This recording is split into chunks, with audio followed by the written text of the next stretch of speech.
Amigos, bienvenidos a una nueva transmisión más a su canal Pregonero Informa, servidor Irving Rodríguez, transmitiéndoles desde el día de hoy. Nos seguimos encontrando en este viernes 1 de noviembre del 2024. Si nos estás viendo por primera vez, muchísimas gracias por tu tiempo y por tu espacio.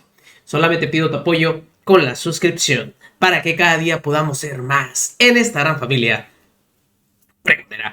Amigos, vamos de lleno a la información porque nuevamente vuelve a aparecer Julieta Ramírez en este espacio de Es la hora de opinar con Leo Zuckerman y compañía, en donde regresa nuevamente a ser la pesadilla más fuerte que tiene la oposición.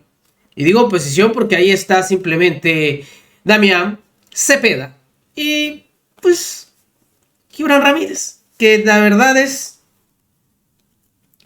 sin afán de ofender, ¿verdad? Pero pues algo que no interesa en sus comentarios. Después de ver cómo es de Chapulín. Antes todo era muy bonito, ahora todo es muy feo. Simplemente se queda sin congruencia sus palabras. Pero bueno, todo el mundo sabe que se molestó porque no le dieron el cargo que él quería. En fin, en esta ocasión, y como sabemos, a unos días que se lleve a votación este proyecto que ha planteado el ministro Alcántara Carranca, en donde él mismo el día de hoy alegó con Azucena Oresti que se trata de una salida político-jurídica para que ya de una vez por todas se termine todo en santa paz. Algo que también ha argumentado y hay que repetirlo, Esto no se debe simplemente de aceptar, porque el aceptarlo marcaría un precedente para que la Suprema Corte de Justicia de la Nación tenga siempre la última palabra y sobre todo en estos aspectos.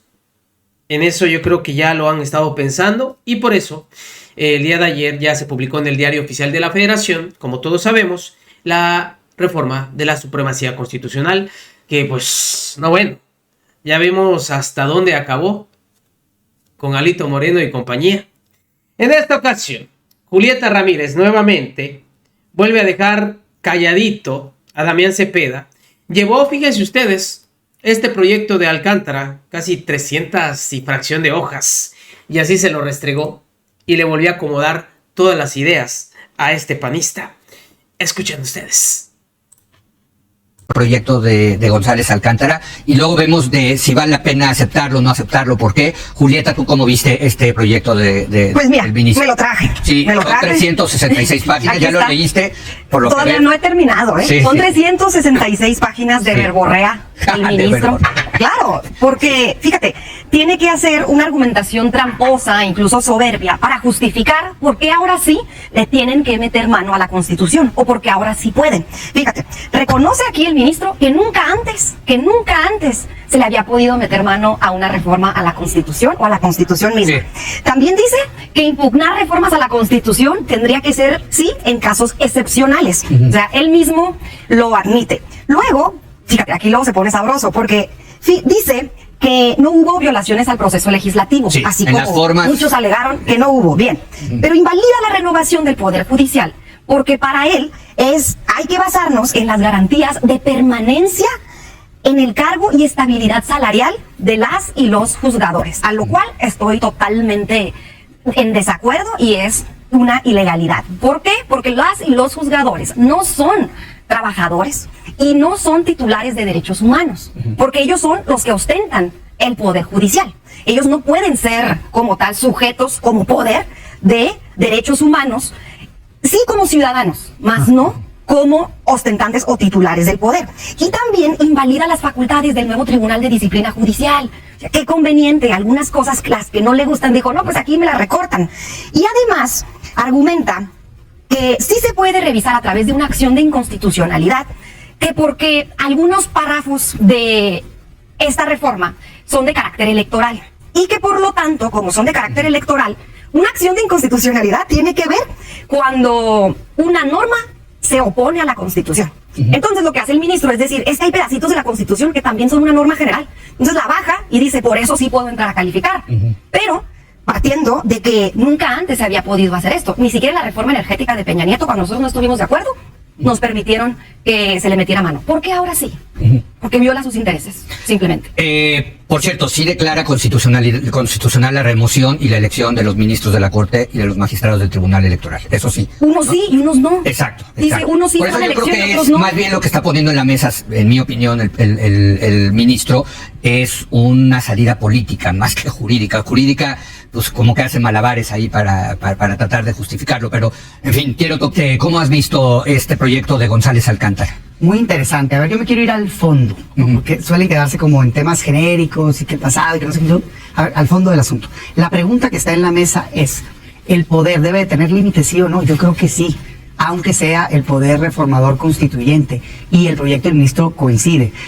Yo arranco y empiezo diciendo que acepto totalmente que el criterio antes había sido histórico de que no se podía revisar eso. También debo decir que solo 3 asuntos habían llegado con trámite, ¿no? 5 se habían presentado y 3 se les había dado, digamos, entrada. O sea, tampoco es como que vaya el antecedente, ¿no? Y había habido votaciones divididas. Pero quiero decir a quien está escuchando que es normal que los criterios evolucionen a favor de los derechos humanos a partir de la reforma del 2011 particularmente, en donde están obligados todos a interpretar siempre a favor de los derechos humanos. Por ejemplo, si nos quedáramos con criterios inamovibles, no hubiéramos avanzado en equidad de género. En temas de mujer fueron cambiando los criterios, en temas de defensa de derechos indígenas también, en temas de derechos colectivos como salud, educación, medio ambiente también, y es deseable. Entonces es una muy buena noticia. ¿Cuál debe ser el límite al poder constituyente? En mi opinión, y coincido con el proyecto, uno, los derechos humanos. Por más poder constituyente que seas, no le puedes quitar derechos humanos, aunque vote el 100% del Congreso. ¿Por qué? Porque está prohibido por el artículo 1 constitucional y el principio de progresividad. A partir de 2011 no puedes, seas quien sea, no se puede. El segundo límite que está poniendo en la mesa el ministro, y creo que es bastante interesante, y en el mundo es normal, por cierto, es, él argumenta, hay unas cláusulas pétreas en algunos lugares expresamente puestas y en otros implícitas, en donde hay temas fundamentales, principios fundamentales constitutivos, en este caso la República, que no puedes mover. Morena y aliados argumentan mucho el artículo 39 y el 135, que dice que el pueblo tiene derecho a cambiar su forma de gobierno, en efecto, y el 135, ¿cómo la puedes cambiar? Cambiar, reformar, no sustituir la Constitución. Y eso ha estado en debate en partes del mundo. Resulta ser que hay un artículo 40 que dice, el pueblo originario dice que nos debemos de constituir una república representativa, democrática, laica y federal. Esos son los principios fundamentales que son inamovibles. Y hay un artículo 1 que defiende los derechos humanos. Entonces, lo que el ministro propone, que yo coincido, es, claro que puedes reformar, pero no puedes cambiar la esencia de nuestra república, que es ser una república democrática, laica, federal y representativa. Te reías, Sí, Julieta, es que las cláusulas pétreas no aplican en nuestro país, no tenemos ese sistema en México. Pero bueno, independientemente de eso, diría lo siguiente. A ver, los principios que se consagran en nuestra Carta Magna no se están transformando con esta reforma. Seguimos siendo un país que se sigue llamando igual, seguimos teniendo división de poderes, seguimos teniendo 32 estados de la República, seguimos siendo una república laica, federal, democrática. Eso no cambió. Lo único que cambió es el método para que ahora se elijan a las y los juzgadores. Eso es lo único que se transforma en esta reforma. Que si los principios no se tocan, son inalterados. Ahora bien, el caso de los derechos humanos, coincido en que son progresivos cuando sí se habla de mujeres, cuando se habla de comunidades indígenas, cuando se habla de los grupos y los gobernados en este país, a los ciudadanos, a las ciudadanas. No, por supuesto que no cuando se trata de los titulares de un poder de nuestro país. Ahora bien, nunca antes sí se había buscado controvertir la constitucionalidad de la Constitución. En México, permítame. Espérate, que termina, perdón, Julieta, venga. En México tenemos 4 medios a lo que se le llama los medios de control constitucionalidad. Uno es el amparo, otra es la acción de inconstitucionalidad, otra es la controversia constitucional, otro es el veto. Ese le corresponde al Ejecutivo. Bien, pues las sentencias y las jurisprudencias de la Corte son muy claras porque especifican, no existen medios de control de constitucionalidad para la Constitución. O sea, una acción de inconstitucionalidad para promover la inconstitucionalidad de la Constitución es un absurdo, es un tremendo absurdo. Ahora bien, si quieren transformar la Constitución, si no les gustó la reforma, la realidad es que tienen todo el derecho del mundo de que no les haya parecido alguna parte de la reforma. Eso es inobjetable. Ahora bien, el método para reformar la Constitución es a través del Poder Legislativo y las 2/3 partes. Consigan las 2/3 partes, salgan a la calle, vayan a tocar casas y construyan un nuevo acuerdo social, logren las 2/3 partes y transformen la Constitución. Ese es el único mecanismo. Lo demás es un acto ilegal. Y en todo caso, quienes están invadiendo facultades y rompiendo con la división de poderes son tanto el Poder Judicial como los voceros del Poder Judicial, es decir, el PRIAN. Muy bien, Gibran. Bueno, pues no, sí, claramente quiero diferenciar dos temas. Pues uno le abordé mucho ahorita, son dos temas distintos y hay que entenderlo. El primero es si un ciudadano, un gobierno, un organismo o cualquiera debe de poderse defender de un acto abusivo, así sea el poder constituyente. La respuesta mía es sí. Entiendo que abiertamente hay quien piensa que no, yo creo que sí. Yo creo que poder absoluto genera corrupción absoluta y ya lo decía. Dicen que no, en los derechos humanos sí, pero es que no vas a tener manera de impugnarlo. Si te quitaron la manera de impugnar por amparo, por acción de inconstitucionalidad o por controversia constitucional, simplemente es imposible que impugnes. Entonces en el rollo vas a decir que sí, pero en la práctica no. Ponía el ejemplo la vez pasada. Sí o no la reforma electoral, 5 minutos antes Morena subió 300 páginas y las votaron sin que los diputados pudieran leerla siquiera. Eso viola los derechos del ciudadano porque no lo permiten estar bien representado. No me importa qué mayoría tienes, no está bien eso. Sí o no el coordinador de los senadores quería aprobar una reforma constitucional con 85 votos y no 86, que son los que se requieren. Si eso pasa en el futuro, ¿vas a poder impugnar o no? Claro que sí pasó. A ver, Augusto, ahí está grabado. No lo vas a poder impugnar. Es injusto. Simplemente te digo a ti, ciudadano. Y 3, el de fondo, los derechos humanos. Dicen, nunca los vamos a violar. Les informo, tu compañero Partido Verde propone pena de muerte, tu gobierno impulsa que puedan congelar cuentas sin autorización judicial y hace unas semanas propusieron reformar el artículo 1 para que no tuviéramos la defensa de los tratados internacionales en derechos humanos. Entonces, claro que hay una violación posible. Ese es el primer riesgo grandote. El otro tema de fondo es una discusión de si hay principios esenciales en la Constitución que proteger, y ya los decía ahorita, república, representativa, democrática, laica y federal. Y ese es el tema de fondo. Yo sí creo que así tengan 36 millones de votos, no pueden acabar con la democracia en México. Eso creo yo. ¿O tú crees que sí podrían mañana borrar, porque tienen mayoría en el constituyente, que haya democracia en el país y pasar a ser una monarquía? Yo creo que no. Es que eso es lo posible. Yo creo que tiene que tener un límite. Si quieren mañana, como sucedió en otro país, por ejemplo, alargar el tiempo injustificadamente de un gobernante. Estos debates ya pasaron en el mundo. Alemania, Colombia, India, Taiwán, Ecuador, Perú, son casos, Turquía, son casos reales en donde los tribunales constitucionales dijeron, serás muy poder constituyente, pero hay un límite. ¿Quieres cambiar eso? Genera una nueva constitución. ¿Sabes que en nuestro marco jurídico está prohibido incluso, termino, consultarle al ciudadano? La consulta pública sobre los principios que estoy hablando yo no se puede hacer. Entonces, no le puedes preguntar al ciudadano para que cambie los principios, pero sí pueden unos cuantos diputados y senadores transformarlo. Por supuesto que no. A ver, nos queda una ronda. Yo sí quisiera aprovecharla para el tema político, porque desde luego hay mucho que hablar en lo jurídico, mucho que hablar en el proyecto que está poniendo sobre la mesa el ministro González Alcántara. Pero yo creo que al final la solución es política. Tiene que haber una negociación, bajarle la tensión que hay entre los poderes.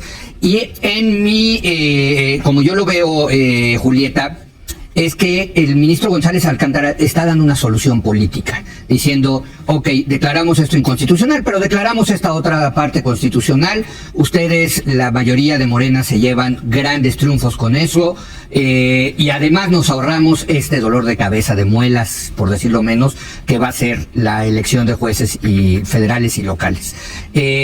Pero pues al parecer no hay la disposición, me parece, Julieta, en tu partido, en Morena, de decir, ok, agarramos eso o negociamos todavía un poquito más y se acabó este asunto. Que por cierto, Julieta, yo creo que le haría muy bien a la presidenta Claudia Sheinbaum, porque ya le permitiría ella en sus propios términos comenzar su sexenio sin tener que estar dedicándole toda la energía, todos los recursos a este tema de la reforma judicial. ¿Cómo lo ves? ¿Cómo lo ven la parte política, Julieta? Mira, lo que nosotros consideramos que es lo válido es que si al ministro le duele la cabeza o le duele la muela porque no le gustó el mecanismo para votar a las y los jueces en todo el país, no es nuestra responsabilidad. Nuestra responsabilidad fue proponer en las urnas unas nuevas reformas. Se votaron. Cumplimos el procedimiento, las 2/3 partes, se votó, se cumplió con todo el proceso legislativo. Es decir, el proceso está concluido, la Constitución es vigente, la reforma ya está vigente. Lo que está haciendo el ministro es francamente una ilegalidad, desde la aceptación del recurso hasta el intento de sentencia que quiere construir. Y por el otro lado, hay otros voceros, como por ejemplo el exministro Cosío, que abiertamente está llamando prácticamente a un golpe de Estado. ¿Qué está diciendo? Está diciendo que, para empezar, se está anticipando a la resolución final y a los votos de las y los ministros sobre el proyecto que va a presentar que será el martes. Que será el martes. ¿Qué está haciendo la presidenta muy prudentemente? Diciendo, bueno, les vamos a dar el beneficio de la duda, esperemos al resultado de la votación y dejemos de tensar la situación. Ahora bien, ¿qué dijo el exministro? Que en caso de que no se quisiera acatar esa resolución, esa sentencia producto del fraude, se tendría que mandar a la cárcel a la presidenta y de paso a las y los legisladores que aprobamos la reforma. que ni siquiera tendría que pasar por la fiscalía, que ni siquiera tendría que pasar por ningún tipo de procedimiento, en automático nos consignan a un juez y nos quieren meter a la cárcel.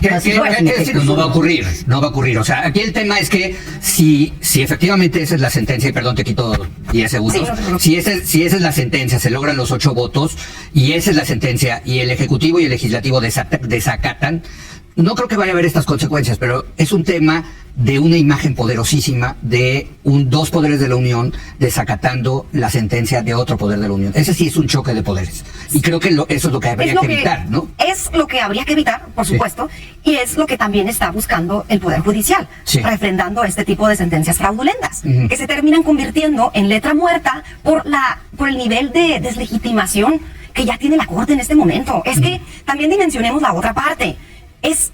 8 de cada 10 personas están de acuerdo con la reforma del Poder Judicial, quieren que se reforme el Poder Judicial.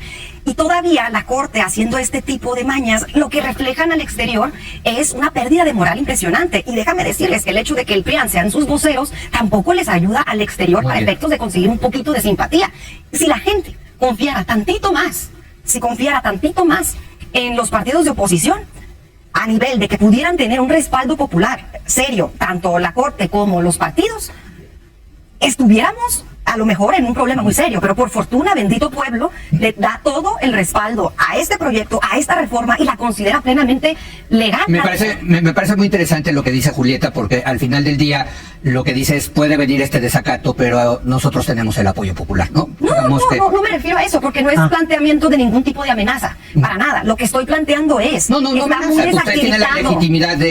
muy desacreditado, está muy desacreditado la situación en la que nos está volviendo el Poder Judicial, y mi asunto era dejar sobre la mesa que verdaderamente se están yendo en contra de 8 de cada 10 mexicanos que aprueban la reforma al Poder Judicial. A ver, la parte política, esta parte. Pues como ven, nuevamente la participación de Julieta Ramírez en este espacio, en donde pues la verdad, sus argumentos son más sólidos. Y no solo eso, bastantes expertos en la materia han dicho que este proyecto que plantea el ministro Alcántara Carranca simplemente es pura verborrea, como dice bien Julieta Ramírez, y sí, una aberración judicial.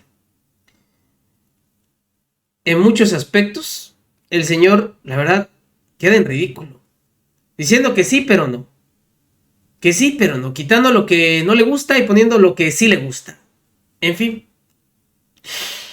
Así es como van a acabar estos ministros. Así es como quieren pasar a la historia. 8 para ser exactos. Y lo vamos a ver. Nos vemos, que sigan pasando un excelente día.